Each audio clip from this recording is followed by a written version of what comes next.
No, evo, tle z nami na Zoomu lahko vidite, je Živa Pečenko, ki je krajinska arhitektka, zaposlena v nemškem podjetju, in mi vam bolj sama povedala, da se bom jaz zika zlomila, dela pa na različnih projektih krajinske arhitekture.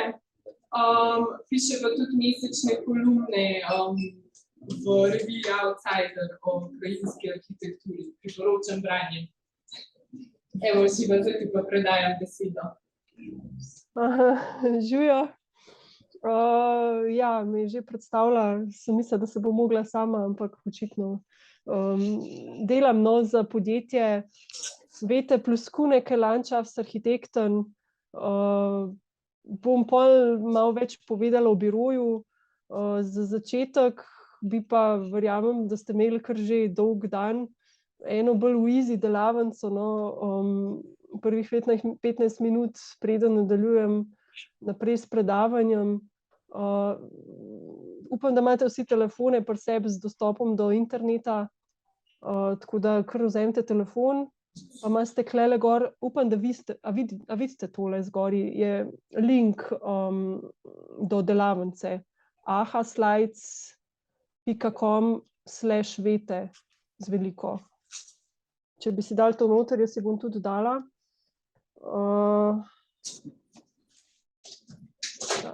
ahaslides.com/vete.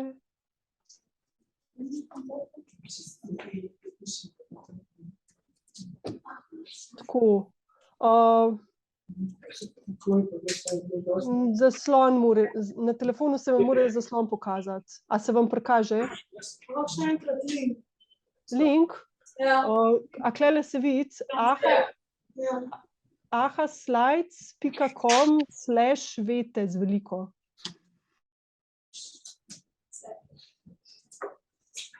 Ok, zdaj se vas počasno nalaga.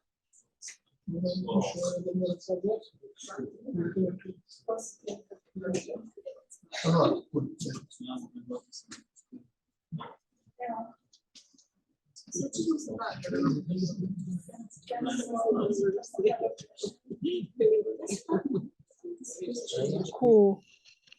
Ok, a še koga, no. Počas se nabirate, no.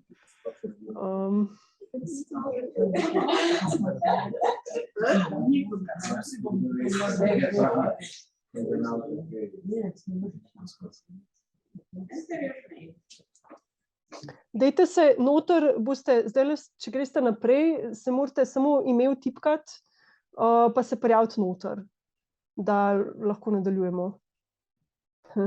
Zdaj bodo sledila 3 vprašanja, ki so zelo podobna, ni pravilnega ali pa napačnega odgovora.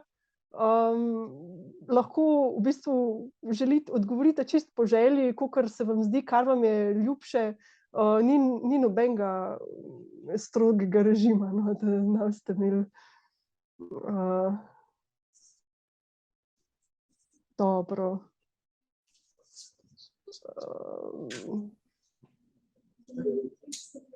Tako, a ste vsi, a še koga počakamo?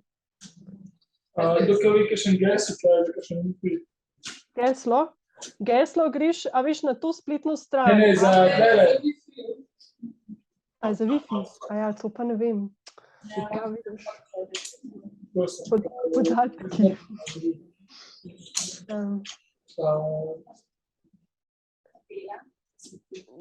Dobro. A še koga? Ali ste? 24 vas klele vidim, da vas je? Še mičkan, dobro.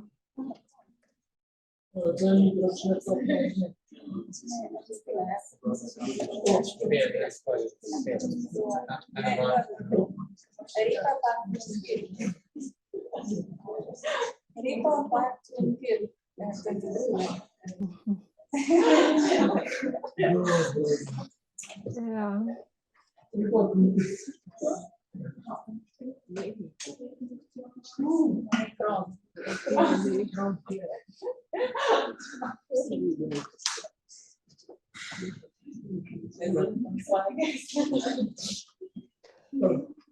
Ok.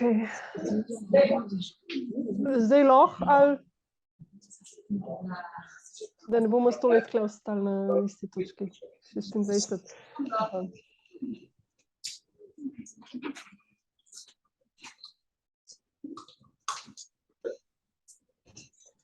Dobro, še koga počakam, no? Ali je to to? No, ja.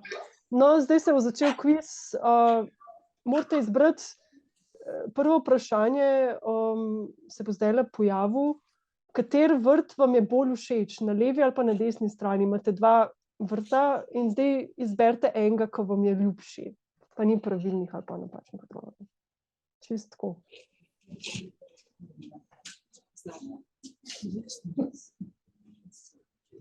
Pa bom jaz tudi zraven odgovarjala.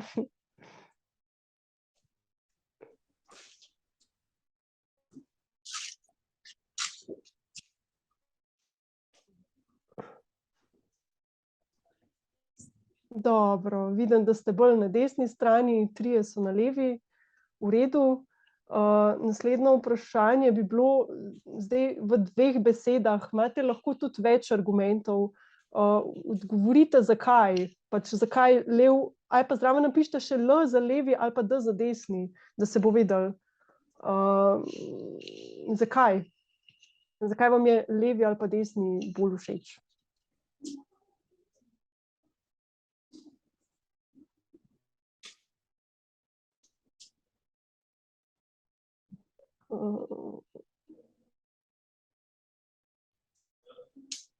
Aha.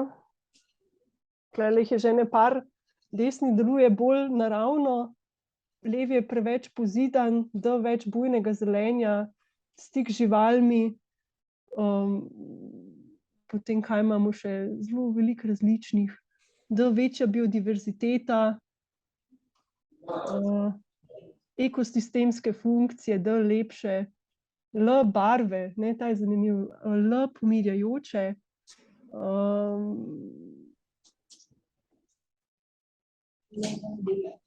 ja, zanimivo, ne, ceneje, domače, stik z naravo, več vrst, D, L pestro, a sem to prav razumela, L pestrost, L verjetno D, ne, D naravnost bi jaz rekla, no ja,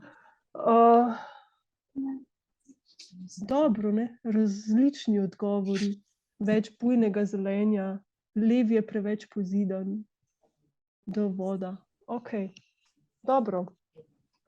Naslednje vprašanje, ista fora, pač imamo park, se pravi, imamo spet lev park, desen park, kaj vam je ljubše, 2 sekund časa, mislim, da imate, pač se odločiš, kaj bi raje obiskal, kje bi raje preživel popoldne.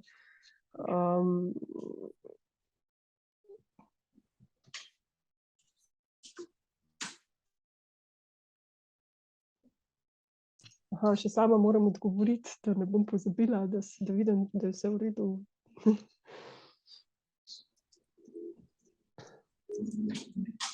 Aha, no, mičkam več za desno stran, leva je še zmeraj bolj tako. Verjetno bodo zdaj pogovor, spet ne, zakaj. 2 besedi max, pa dajte zraven D ali pa L napisati, D za desni, L za levi, da vemo, pol na za kateri park se gre.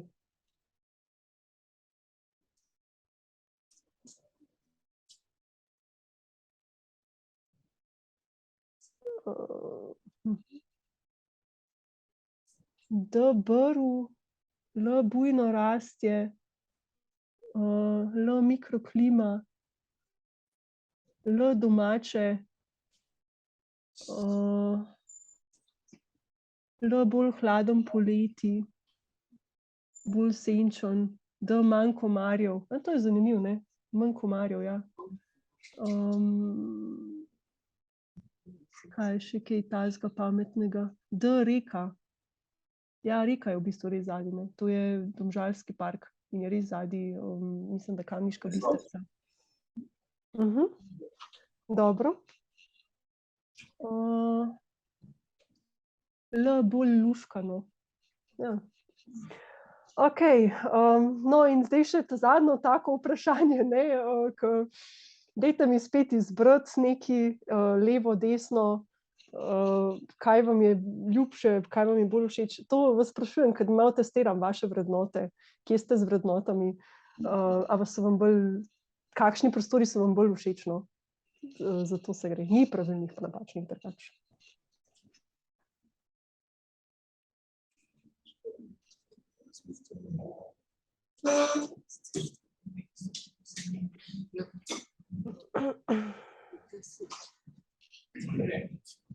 Aha. Vidim, da ste bolj zelena skupina, no, niste toliko, se bi rekla, no, ker ste tazga foruma udeležijo ponovadi tisti, ki jih bolj to zanima, ne. Pa spet isto, pač, dajte LD zraven, zakaj?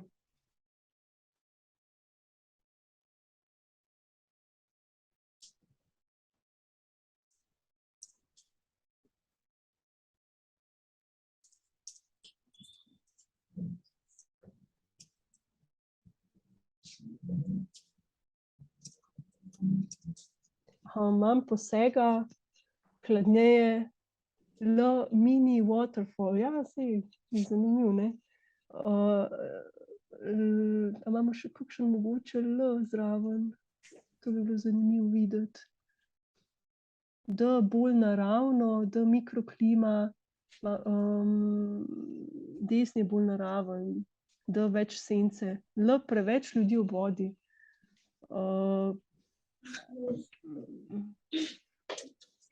Obe zelo pozidani, no, tudi to je po svoj argument, ja. Dostop do vode. Ja, piknik, no, saj, več zelenja. Dobro, v redu, no. Zdaj tulele imam še dve vprašanji imam, no. Kaj vam pride na misel ob besedni zvezi biodiverziteta v mestu? Spet vtipkajte, kar vam pride. Lahko vtipkam še jaz, kaj mi pride v bistvu. Prva stvar, ki mi pride na pamet. Ne vem. Je pa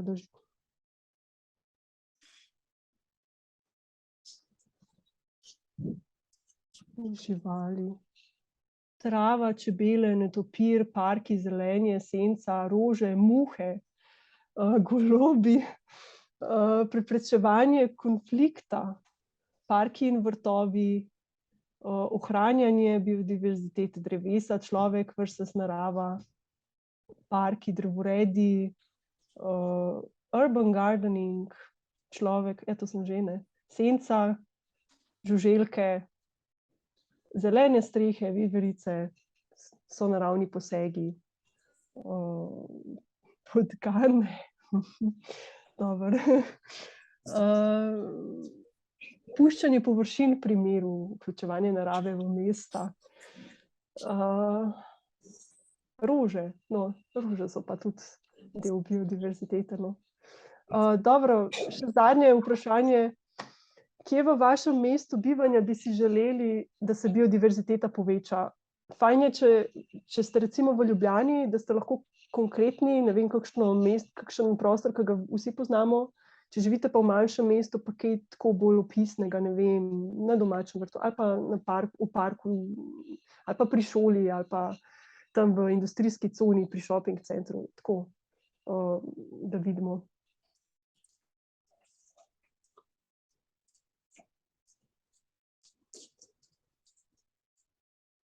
Dravlje, Plava laguna, Rožnik, v majhnih žepnih parkih, BTC, kanali, v mestnem središču, Vič, industrijske cone, nakupovalna središča, študentsko naselje Rožna, BTC, Tromostovje. To je zanimivo, kako na Tromostov spraviti biodiverziteto.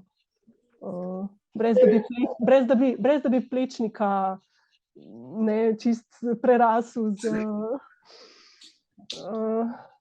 okoli osnovne šole, mestni center Ljubljana, okrog trgovin.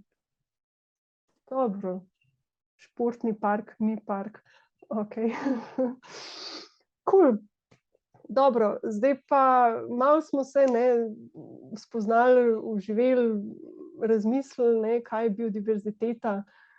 Zdaj vam bom pa jaz malo tako, upam, da ne preveč učiteljsko razložila, čim bolj praktično sem poskušala to pripraviti, tole predavanje. Čakaj, kje se pa že da full screen? Tlele. Vidite, ne? Dobro, za začetek nekaj vem, da vas je krajinskih arhitektov, no? Tako da tisti kolegi, ki ste zraven, me absolutno razumete, da je to vprašanje, kaj je krajinska arhitektura, skozi prisotno, da te vsi ljudje to sprašujejo, tako da bi zdaj na začetku kar mičkeno razložila, kaj to je, da je to stroka, ki se ukvarja z načrtovanjem, oblikovanjem in upravljanjem krajine. Danes se bomo fokusirali na krajinsko oblikovanje, poznamo tudi krajinsko planiranje, to je načrtovanje krajine v širšem merilu. Krajinsko oblikovanje je pa tako kot arhitekturno oblikovanje, oblikovanje prostorov, odprtega prostora in zelenih površin, recimo parkov, vrtov, trgov, ulic, zunanjih ureditev objektov, terapevtskih vrtov, zelenih streh in tako naprej. Merilo je tudi manjše, med 1:1 in 1:500. Orodje, ki ga pa krajinski arhitekti uporabljamo, je pa načrt krajinske arhitekture. Tule na desno je eden izmed načrtov, dizajnerskih načrtov, ki smo ga v biroju naredili za nek park. Zelo pomemben pojem, ki se mi zdi, da se navezuje na biodiverziteto v mestih, je pa zelena infrastruktura. Gre za mrežo, v kateri se prepletajo, se pravi, naravne, polnaravne površine in njihov namen je to, da se zagotovi ekološko vlogo teh površin. Zato, ker ekološka vloga posledično vpliva tudi na kakovost življenja ljudi. Naslednja slikca v bistvu prikaže, kaj vse je zelena infrastruktura, se pravi mreža, močvirji, lahko so ta močvirja tudi umetna, recimo kot vodni vrtovi ali pa kakšni manjši ribniki ali pa kaj takega, kanali, vsa vodna območja v bistvu, potem recimo gozdovi ali pa urbani gozdiči ali pa parki, recimo linearni parki, tudi ulice, če so zasajene, so tudi lahko v bistvu del zelene infrastrukture. Potem recimo travinje, travniki, vse zelene površine na kratko, no. Tudi recimo to je zelo pomemben, trenutno zelo aktualen tudi v arhitekturi, zelena arhitektura, se pravi zelene strehe, ozelenjene fasade in tako naprej. Zdaj, kaj je ekološka vloga? Za ekološko vlogo se v bistvu ohranja dve kakovosti okolja, eno je človekovega okolja, potem pa tudi naravnega okolja. Zdaj, človekovo okolje je v bistvu za človeško okolje pomembno, se pravi kakovost zraka, zvok in pa to, da je klima ugodna. Tukaj sem našla zdaj dva primera, desno je recimo v Krakovu sta dve ulici, kakšna je razlika v temperaturah, če je ulica ozelenjena pa če ni ozelenjena. Vidimo, da tudi za 10 stopinj razlika. Levo je pa en primer pač slabšega krajinskega v bistvu oblikovanja igrišč, ne samo zato, ker zaradi estetike, ampak enostavno zato, ker taka igrišča so poleti neuporabna, ker ni dovolj sence, ker je previsoka temperatura, da bi se otroci tukaj igrali dejansko. Potem pa še, recimo varovanje, zagotavljanje kakovosti voda, to je eden izmed najbolj poznanih primerov krajinskega oblikovanja, sicer ne v mestih, ampak v odprti krajini, kako so v bistvu celotno reko renaturalizirali in dvignili biotsko vrednost reke. V resnici so naredili takole nekako mrežast teren in spustili vodo, da po svoje oblikuje strugo. Stara struga, vidite, tlele je tak linearen park,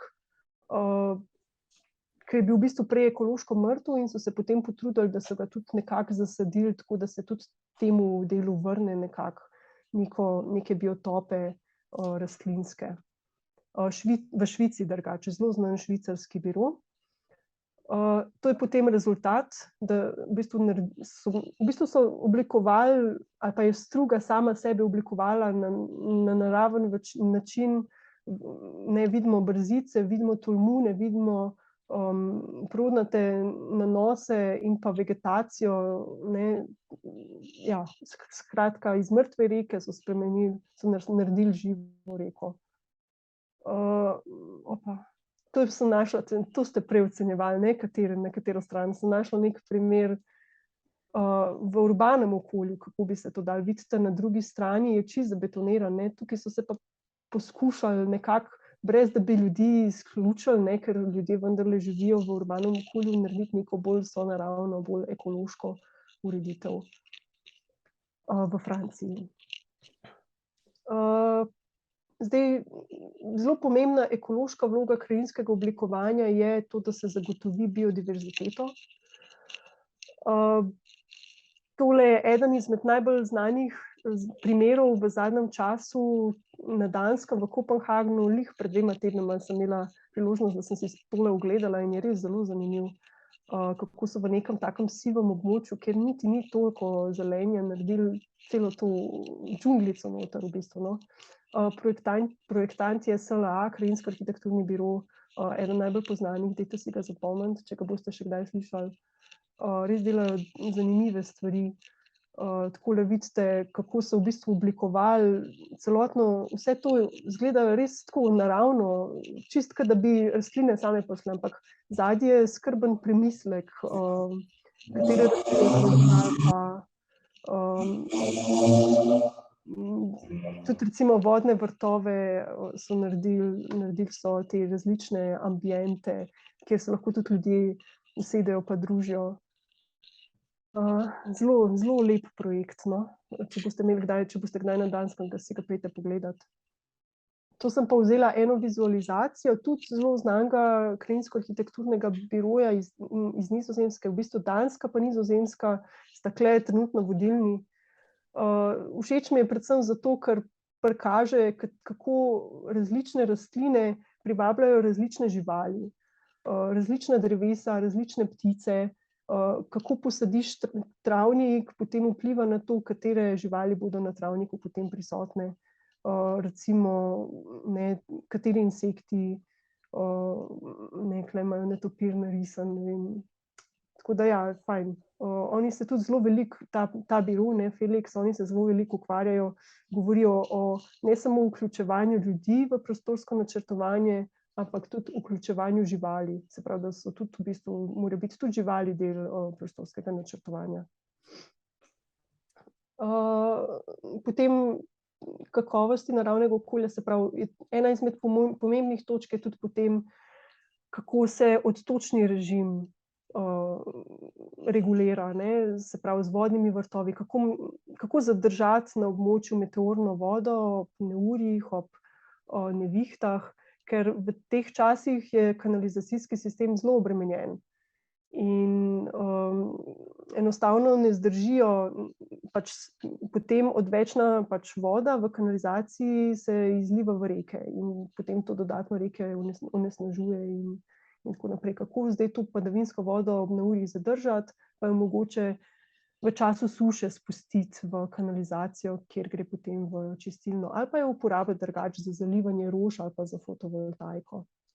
Spodnji primer je pa v bistvu naš primer, to je zelena streha, ki jo delamo zdaj, ki je zelo še, mislim, zaenkrat je še v gradnji in se še vidi, pa smo tudi poskušali na tej zeleni strehi nekako oblikovati neke te vodne elemente, da se voda zadrži na strehi, da ostane dlje časa, tudi za ptice recimo ali pa za insekte.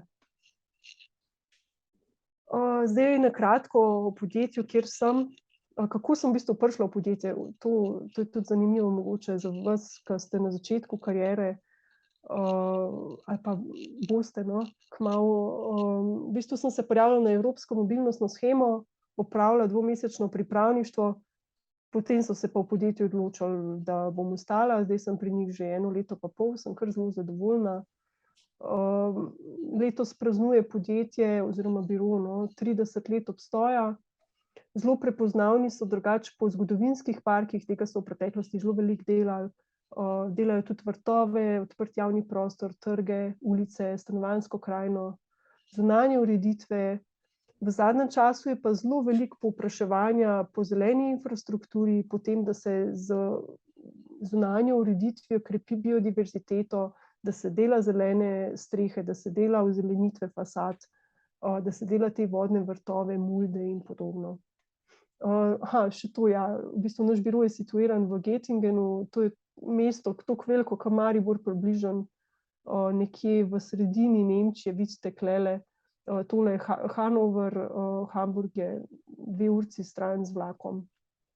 Kassel je tudi blizu, če poznate mogoče Documento, ta art festival. Zdaj vam bom predstavila 2 naša primera, ki smo jih delali.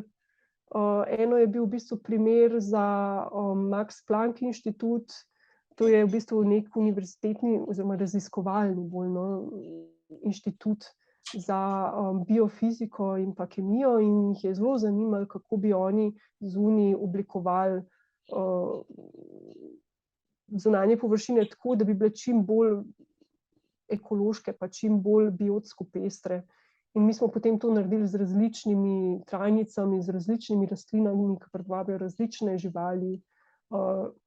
Oni rečejo prav pač prijazno insektom, da se v bistvu, da tudi način vzdrževanja ni zahteven, da se ne škropi, da se ne uporablja fitofarmacijskih sredstev, ki bi insekte v bistvu odganjale stran. To sta še recimo tole spodnji primer je tudi zanimiv, ker ob cestah je ponavadi zelo vroče pa suho in to so potem pač posebni suhi habitati z rastlinami, ki uspevajo v takih pogojih, ki so res zahtevni. Ja.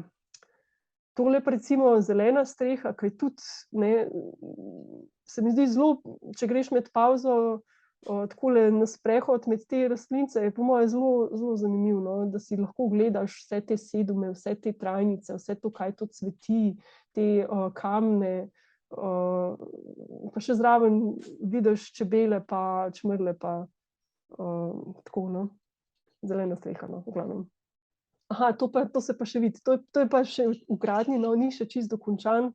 Zdaj, v bistvu so želeli narediti kot nek vodni habitat, vodni habitat za pač rastline in živali, tekle je stavba v ozadju. In zdaj se bo to počasi zaraslo in potem bo zanimivo to opazovati. Tukaj so naredili tudi nek pomolček, kjer lahko potem opazuješ te stvari. Zdaj, ta drug projekt je pa v bistvu zdaj trenutno v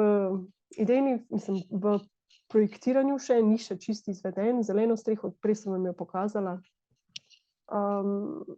Je pa Sartorius, gre v bistvu za farmacevtsko firmo, ki da zelo veliko na ekologijo, na to, da bi bili zeleni in so se pač odločili, da bodo njihov to bo kot nek nov logističen center, da bo bolj zeleno naravnan. Odločili so se, da bodo ta potok recimo ekološko obogatili, renaturalizirali, da bodo imeli zelene strehe, bodo imeli v bistvu ta svetli del so ekstenzivne zelene strehe, spodaj so biodiverzitetne, tole klele je pa PV, se pravi fotovoltaika, pa potem te suhi habitati ob cestah so tudi jim bili zelo všeč.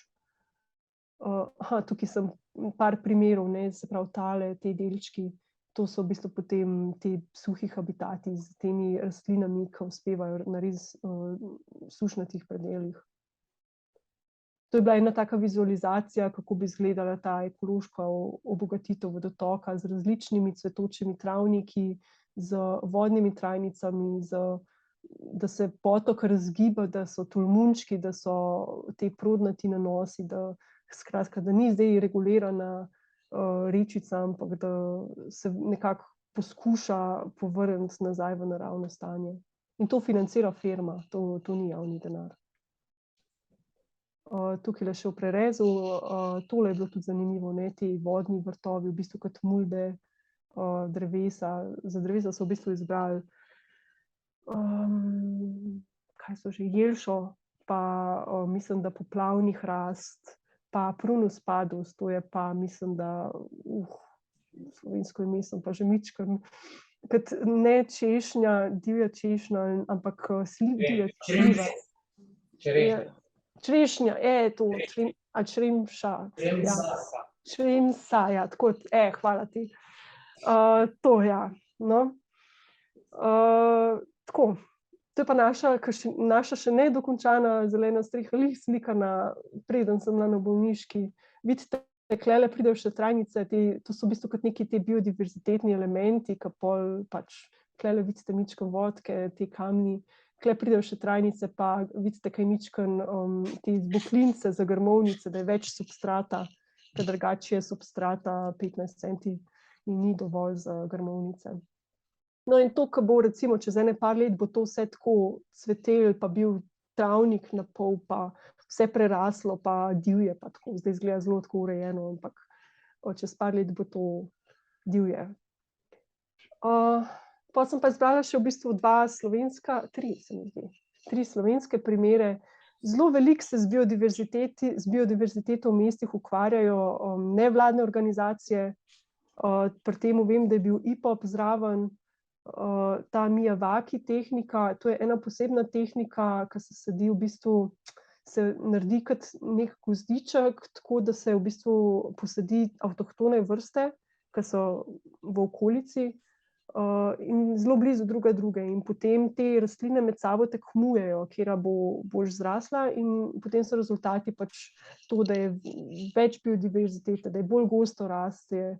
Hkrati je pa fajn, zato ker je to participatorno, se pravi, so tudi ljudje zraven, ljudje spoznavajo, da je biodiverziteta v mestih fajn in potem to bolj podprejo. Tukaj mi je bilo zanimivo zaradi vrst, kaj vse so dali zraven, ne vem, divjo češnjo, glog, graden, lipo, maklen, tudi grmovnice recimo, na grmovnice se pri krajinskem oblikovanju včasih kar malo pozabi. Rumeni dren, črni bezeg, črni trn. Tako da fajn, res avtohton gozdiček. Takole izgleda, me prav zanima čez par let, katere bodo preživele, katere vrste bodo ostale, si bom šla prav enkrat pogledat. Tako da, ja, fajn. Zdaj ta drug projekt, sem ga pa tudi nevladna organizacija, krajinarji sigurno poznajo, Pazi park, v bistvu nevladna organizacija, nekaj krajinskih arhitektov je noter včlanjenih in se v bistvu ukvarjajo organizirajo razne delavnice in ena izmed teh delavnic je bila tudi ta K-Boom, kjer so oblikovali te semenske bombice za cvetoče travnike in potem lahko te semenske bombice uporabiš na zapuščenih, zanemarjenih, pustih območjih v mestu. Da vsaj tam, vsaj za nekaj časa, nekaj tako lepo cveti, tudi če je drugače zanemarjen. Fajn je, ker delajo z otroci, da se že otroke nekako tem izobražuje. Zdaj pa, če mi lahko nekdo, prosim, jaz, saj veste, prej vam je povedala kolegica Katarina, da pišem tudi za revijo Outsider, kjer sem kar malo kritična do trenutnega stanja v krajinskem oblikovanju. Če mi lahko nekdo, prosim, razloži, kaj bi lahko bilo s temi ureditvami narobe. Da je zelo zabetoniran. Ja, tako nekako, ja. Da ni ekološko, ne.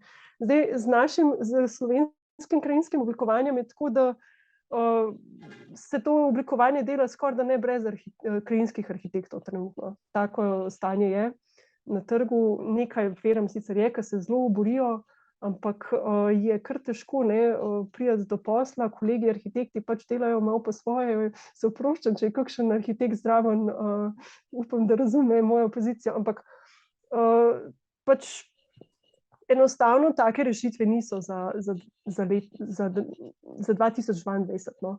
Enostavno je prevroče, enostavno je treba več dreves saditi, več grmovnic,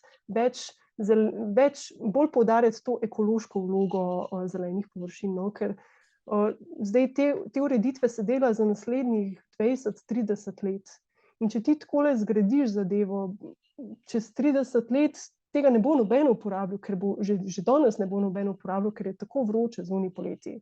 poleti bo to mrtev prostor. In to je nekaj, kar se niti arhitekti, niti krajinski arhitekti ne želimo.